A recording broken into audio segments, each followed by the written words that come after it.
Hi, Kelly Eckhold here to give you the first update of 2026. Happy New Year. So over that Christmas period, there's been quite a lot of geopolitical action, which has kept risk elevated.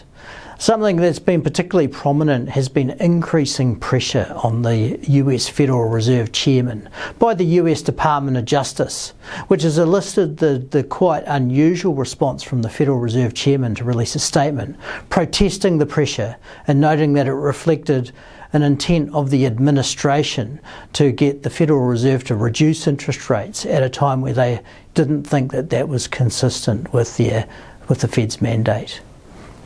That statement has received a considerable amount of support from other central bank governors, including our own Reserve Bank of New Zealand governor.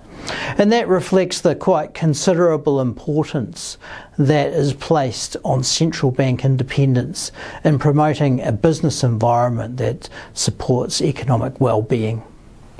On the data front, we've seen further indications that the economy continued to recover into the end of 2025. We saw an increase in building consents, which follows on from the last 4 to 6 months of relatively strong outcomes there, which suggests that that construction sector is going to be recovering as we go through the next few months. We also saw the New Zealand Institute of Economic Research's Premier Business Survey show a broad-based increase in business confidence, employment and investment indicators. And all of that bodes quite well, I think, for growth as we come through into 2026.